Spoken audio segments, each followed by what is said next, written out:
नमस्कार साथियों। एक महत्वपूर्ण वीडियो मैंने पहले से बना रखा था, लेकिन वो तत्काल मुझे देखे कि मैसेज आ गया, तो हम सोचे कि पहले उसको डाल देते हैं, फिर इस चीज को समझिए। देखिए, देखें 100% डंके की चोट पर, मैं डंके की चोट पे बोलता हूं, डाउट नहीं। जब मुझे क्लियर रहता है तब बोलता हूं। ये डंके की चोट पे मैं कह रहा हूं, जो कहने जा रहा हूं ध्यान से सुन लीजिए। नियोजित शिक्षक, विद्यालय अध्यापक और विशिष्ट शिक्षक दोनों से वरीय हैं। कैसे? नियोजित शिक्षक, विद्यालय अध्यापक और विशिष्ट शिक्षक दोनों से वरीय हैं। कैसे हैं? समझिए इस चीज को।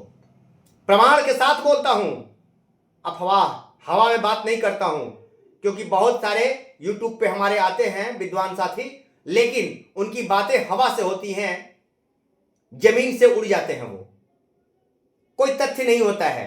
तो तथ्य के साथ होना चाहिए, प्रमाण के साथ होना चाहिए।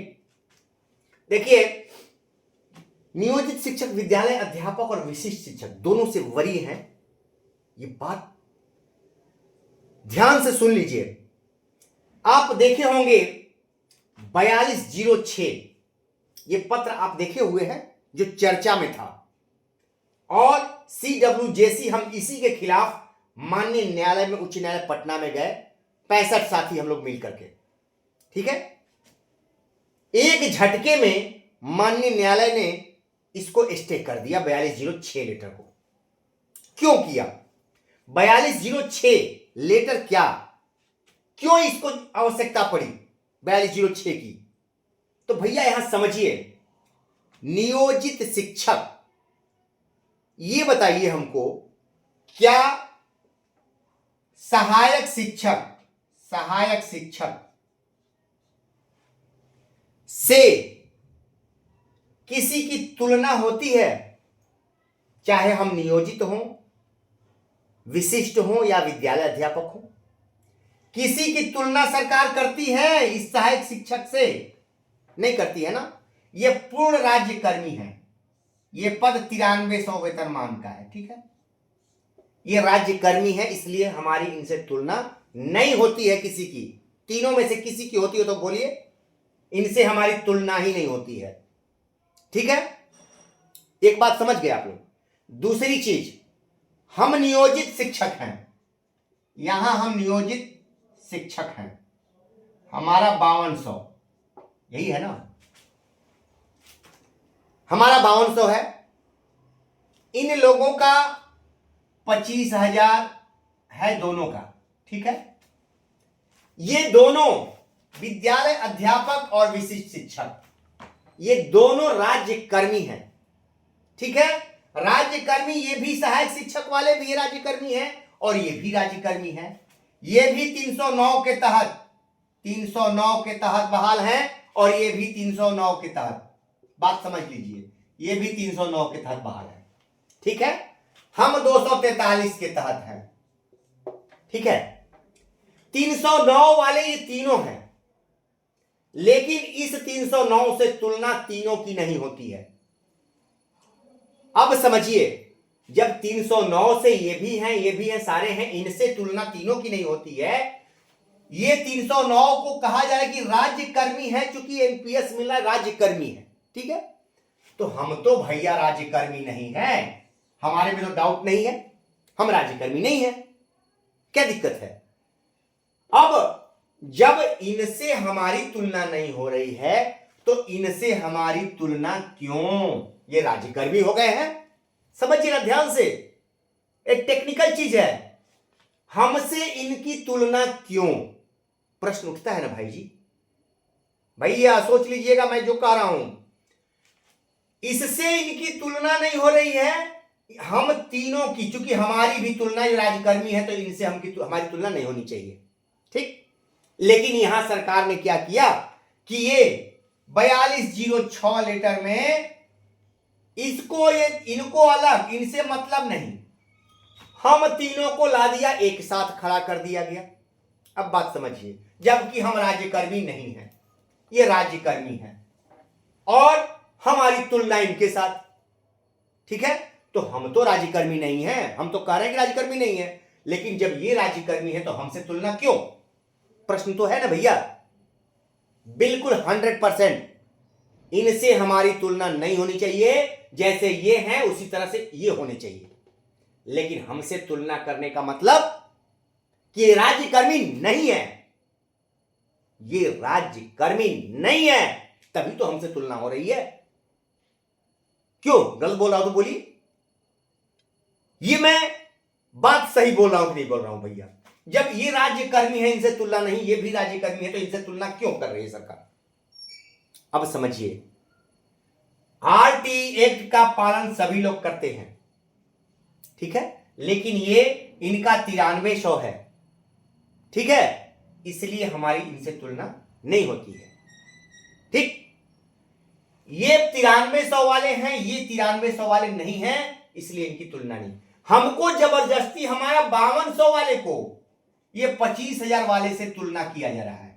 सरकार ने ये प्रयास किया कि नहीं, इनको मिला के एके में करो, एके में से निकले हैं, सब चूरा और भात एके में मिला दो, ये लोग समझ नहीं पाएगा, चूरा भात एके में मिला के काम निकालो, फिर बाद में हम फरिया लेंगे, सब इनको कंफ्यूज करके हम डाल देंगे। भैया इनसे हमारी कोई तुलना नहीं हो सकती है, इनसे नहीं हो सकती है हमारी, तो इनसे भी हमारी नहीं हो सकती है। ये तीनों की इससे नहीं हो सकती है, लेकिन हमारी इन दोनों से नहीं हो सकती। ठीक है, 100% ये कतई नहीं, क्योंकि आरटी एक्ट का हम पूर्णतः पालन करते हैं। 309 इनका है, 309, लेकिन हम यहां स्केल में इनसे भारी पड़ते हैं, क्योंकि आरटी एक्ट का पालन ये भी करते हैं, ये भी करते हैं, ये भी करते हैं, और आरटी एक्ट का पालन सभी लोग करते हैं, उसके तहत ही ये सारे लोग टीचर हैं। लेकिन आरटी एक्ट में ये भी है, लेकिन इनका 9300 है, इसलिए हम पिछड़ जाते हैं।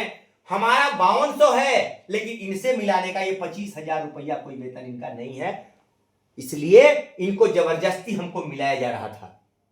ठीक है, सीनियरिटी में कंफ्यूज करने के लिए, वही विशिष्ट में लाने के लिए कि देखिए सभी एक ही हैं, ऐसा मत सोचिए।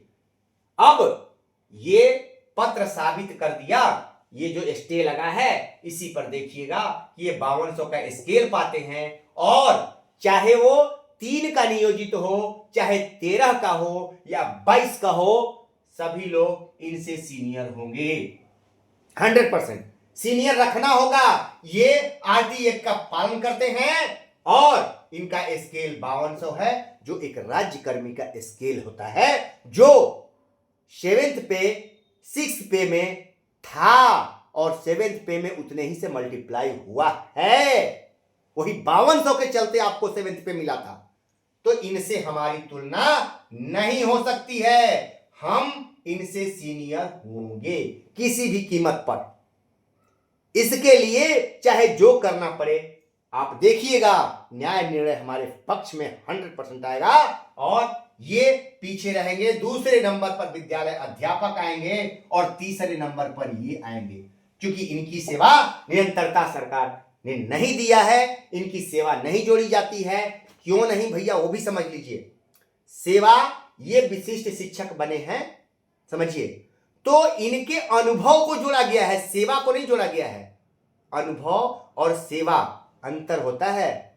सिर्फ अनुभव को जोड़ देना और पूरी सेवा को जोड़ देना, उस सेवा में जो भी पूर्व के हैं सारी चीजें लागू होती हैं, लेकिन नहीं, सरकार ने सिर्फ अनुभव जोड़ा कि नहीं, आप नियोजित हैं तो विशिष्ट का फॉर्म भर सकते हैं, आप नियोजित शिक्षक हैं तभी भर सकते हैं। ठीक है, ये किया सरकार ने। तो नियोजित का अनुभव था तो विशिष्ट बन गए, लेकिन आप नियोजित की सेवा ले आकर के यहां पे नहीं जोड़ दी गई। नियोजित के जो सारी सुविधाएं मिल रही थी यहां पे नहीं जोड़ा गया। अगर वो जोड़ा जाएगा तो फिर 5200 का स्केल भी यहां देना पड़ेगा। ठीक है, 25,000 जो दिया गया है वो 25,500 करना पड़ेगा। ये समझिए बात को, ये वही निरंतरता मिलेगा।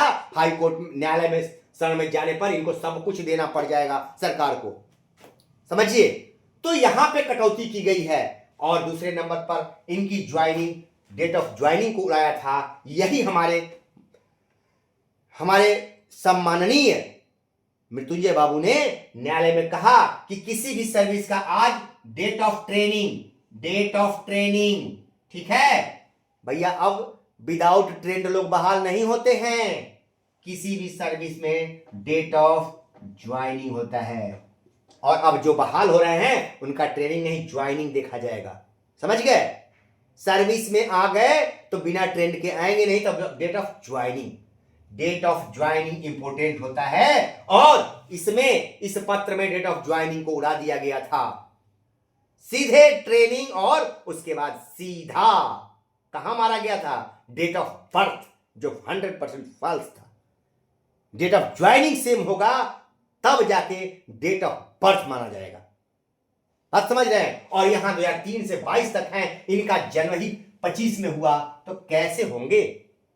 इसी बात पर मैंने किया कि एकदम 100% 4206 लेटर गलत निकाला गया था, और फांस करके भविष्य में इसी को आधार बना करके, और हम लोग नहीं गए तो गड़बड़ा गया होता, तो हम लोगों ने कर दिया है। तो भैया ये समझ लीजिए, जो मैं कहता हूं ठोक के, क्या मेरी दलील गलत है? तो जरूर, अगर सही है तो लाइक और मेरे चैनल को सब्सक्राइब जरूर कीजिएगा। कई लोग अफवाह फैला रहे हैं, उसका भी मैं आगे चर्चा कर रहा हूं। दक्षता और सक्षमता को एक तराजू में ना तोलें। हम एक भाई जी, उनको देखे कि कोई अच्छा बोलते हैं, हमारे विशिष्ट भाई हैं, अच्छा बोलते हैं, वो क्या नाम है, संतोष सिंह करके हैं, उनका हम सुन रहे थे, अच्छा लगा। उनका कहना है कि दक्षता, वो भयभीत कर रहे थे नियोजित को, यहीं पे वो मिस कर गए। वो शब्द वो जो बोल रहे थे मैं सुन रहा था, वो नियोजित को भयभीत करने का प्रयास कि दक्षता 2 बार कहा, नहीं हुआ, पास नहीं हुए, कितना कठिन कर दिया, फिर देखिए लिया सरकार ने, परेशान करके रख दिया। वैसे ही सक्षमता, अरे भैया क्यों लोगों को ये बताइए, दक्षता अलग है, सक्षमता अलग है। दक्षता में अगर आप फेल हो गए तो आपका इंक्रीमेंट नहीं बढ़ेगा, ये बताइए ना। इंक्रीमेंट जो दक्षता में फेल थे उनका जब पास होइएगा तभी, ये विभागीय परीक्षा थी नियोजित की, और ये सक्षमता आपकी विभागीय परीक्षा नहीं है। क्यों बरगलाने का प्रयास कर रहे हैं? दर्द होता है मुझे कि गलत क्यों यूट्यूब पे गलत आप लोग फैलाते हैं। ये सक्षमता विभागीय परीक्षा नहीं है, फ्रेश फॉर्म। दक्षता देने के बाद आपकी नई ज्वाइनिंग नहीं होती है, दक्षता से इंक्रीमेंट लगता है, बढ़ता है, इसके लिए दक्षता लिया गया था। और दूसरा चीज और बता दूं, दक्षता टीटी के समकक्ष करने के लिए वो प्रमाण है मेरे पास, और मैंने उच्च न्यायालय के वकील साहब लोगों से चर्चा किया, कहे कि नहीं, जो दक्षता किए उनको टीटी नहीं देना पड़ेगा। ठीक है, हम इत्मीनान से हैं, एकदम दिमाग में बैठा लीजिए, दक्षता किए हैं, उसमें दलील है, ऐसे नहीं बोलता हूं मैं। तो भैया ये सक्षमता और दक्षता को एक बता रहे हैं, गलत है। सक्षमता आपको नई सर्विस में जाने के लिए है, नया सर्विस ज्वाइन करने के लिए, नया कैडर, नया जन्म लेने के लिए है। वो आप एक नया जन्म लेंगे विशिष्ट शिक्षक के रूप में, और दक्षता नियोजित हैं तो नियोजित में ही आपके पैसे इंक्रीमेंट बढ़ेंगे, इसके लिए है। आप कैसे कह देते हैं, आप डरा रहे हैं नियोजित को कि आप अगर नहीं देंगे तो कठिन हो जाएगा, फिर बाद में समस्या हो जाएगी, आप समझते हैं दक्षता। क्या ऐसी दलीलें भाई जी, गलत। और दूसरा बात, वो बोल भी रहे हैं कि सब हम लोग, तो हम कहां कह रहे हैं कि हमारे दुश्मन है विशिष्ट, ऐसा तो हमने कभी बोला नहीं, वो भी अपने भाई हैं। और बरगलाने पे, कुछ तो बरगलाने पे चले गए, कुछ तात्कालिक लाभ देखकर, कुछ नेतागिरी के लिए चले गए, अलग अलग तरह से लोग चले गए। ठीक है, तो अब बरगलाइए नहीं, दक्षता और सक्षमता को एक मत समझाइए। ठीक है, अभी बहुत बातें आपकी सुनी मैंने, लेकिन उतना विस्तृत नहीं जाता हूं, और बातों में दम नहीं था आपके। तो मेरे कहने का मतलब है कि कभी भी नियोजित सीनियर है, था और रहेगा, क्योंकि आरटी एक्ट के सारे नियमों का हम लोगों ने पालन किया है, तब आज नियोजित हैं, और वो भी 243 जी के तहत हैं। ये नहीं कि यूपी की तरह वहां पे आप लोग देखे ना, उठा करके सीधे रख देना, वो यहां नहीं है, दिमाग से निकाल दीजिए। जो ये भी डराने का प्रयास लोग करते हैं कि यूपी में क्या हुआ, शिक्षा मित्र नहीं है। समझिए, हमको 5200 का स्केल ऐसे नहीं मिला था, समझ गए? वो सारे आरटी एक्ट के नियमों का हम लोगों ने पालन किया तब मिला है, और यूपी में आरटी एक्ट के नियमों का धज्जी उड़ा दिया गया था, इसलिए वहां ध्वस्त कर दिया गया न्यायालय द्वारा। बात समझिए, कहां की कहानी कहां आप लोग दौड़ा देते हैं। तो ऐसे दिग्भ्रमित करने वाले कई लोग लगे हो, वही गलत हो जाते हैं। हमारे दुश्मन नहीं है मेरे भाई, आप लोग लीजिए, कहीं दिक्कत नहीं है, लेकिन हमारे जहां अधिकार है वहां तो भाई हम कहेंगे ना गलत हो रहा है। बात समझ रहे हैं? यही हाल हुआ था सुप्रीम कोर्ट में। आज सबको मिल गया होता, लेकिन ऐसा ऐसा अफवाह बनाया गया ना कि क्या मैं बताऊं, कुछ लेने लोग नहीं देते हैं। और आज जो मिला हुआ था उसको खो करके जा रहे हैं, और खोकर के खुश। मैं कहता हूं 20 साल की नौकरी, 12 लाख ग्रेच्युटी, ठोक के बोलता हूं आपने खो दिया है ग्रेच्युटी। वो 12 लाख खत्म। 20 साल की नौकरी इसीलिए छीनी गई, ईपीएफ ज्वाइनिंग डेट से इसलिए छीनी गई, बहुत सारी चीजें छीनी गई हैं। तो ऐसे नहीं है 5200 का समाप्त किया गया है। 20 साल की नौकरी एक मिशन के तहत, आप बिना मिशन के दौड़ रहे हैं अंधे घोड़े की तरह, वो यहां सरकार वैसा नहीं कर रही है। वहां भैया बड़े बड़े दिमाग वाले बैठे हुए हैं, वो अपने मिशन के अनुसार चल रहे हैं। लेकिन आप लोगों को बस बिना मिशन के चंदा के अखाड़े में दौड़ाया गया। बस एक मिशन था, कैसे वसूली हो, किसी ने दिमाग नहीं लगाया इस पर। तो नमस्कार साथियों, फिर मिलेंगे। और आपसे आग्रह है कि ग्रुपों में, समूहों में इतना हो जा रहा है, इतना लोग वीडियो डाल दे रहे हैं कि इसका हिसाब नहीं। इसलिए भैया, अगर मेरा ये वीडियो आपको पसंद आता है तो सब्सक्राइब कर लीजिए, ताकि मुझे ग्रुपों में ना डालना पड़े। आप इस वीडियो को सब्सक्राइब जरूर कर लीजिएगा, ताकि आपके मोबाइल पर चला जाए और मैं ग्रुप में डालना बंद कर दूंगा। मेरा ये प्रयास है कि अब ग्रुप में ना डालना पड़े, क्योंकि आप जितने भाई हैं अब सारे लोग मोबाइल से अटेंडेंस बनाते हैं। तो इसको अभी अटेंडेंस पर भी हमारी आगे लड़ाई है, ये भी नहीं होगा, घबराइए नहीं, थोड़ा सा समय वक्त दीजिए हमको। तो ये कहने का मतलब है कि ये सारी चीजें हैं, और लाइक सब्सक्राइब जरूर कीजिए ताकि हमारा हौसला बुलंद हो और मुझे पता चले कि नहीं वाकई में मेरे कितने नियोजित भाई हमारे चैनल को देखते हैं। सब्सक्राइब कीजिएगा तब पता चल जाएगा, क्योंकि आप 40-40 हजार तक हमारे चैनल को देखते हैं लेकिन सब्सक्राइब नहीं किए हुए हैं, इसलिए हमें डाउट होता है कि उतने नियोजित साथी हमको नहीं और लोग देख रहे हैं। लेकिन हम नियोजित, जब आप लोग सब्सक्राइब कर लिए तो मुझे आभास होगा कि नहीं कितने नियोजित हैं जो हमारे चैनल को देखते हैं। नमस्कार, फिर मिलेंगे।